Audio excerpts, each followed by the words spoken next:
ஏய் இந்தாடி நீட்டி நிமித்தி கேட்டா உட்கார்ந்திருக்க சோத்த போறீ. சோறுலாம் இல்ல. கஞ்சியை கிஞ்சியாவது ஊத்துறீ பசிக்குது. குண்டா வேணா கிடக்கு, அதுல கஞ்சிலாம் ஒண்ணும் இல்ல. ஒரு பொம்பளை அதுவும் ஒரு பொண்டாட்டிங்கிற பதவியை கொடுத்து நீ உட்கார வச்சிருக்கேன். எனக்கு சோறு கூட ஆக்காம நீ பூரா என்னடி கிழிச்சிட்டு இருந்த. உனக்கு குழு விட்டு போச்சுடி.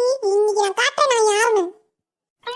சோறாக்க அரிசி இல்ல. அரிசி இருந்து சோறாக்கினா தான் கஞ்சி வரும். கஞ்சி இருந்தா தான் அது குண்டாவில் இருக்கும். வீட்டுல அரிசியே இல்லையா இவனுக்கு சோறாக்கணுமா கஞ்சி ஊத்தணுமா? பாயாங்கிட்டு போயாண்டாயா என்னைய பார்த்து போயாண்டாயா. இவரு நல்ல பொம்பளையா இவெல்லாம். புருஷனை பார்த்து போயாங்க வாயாங்க. இன்னைக்கு உன் குடும்பிய பிடிச்சி சுத்துற உங்க ஆத்தா வீட்டு வாசல்ல போய் விழுவாடி நீ.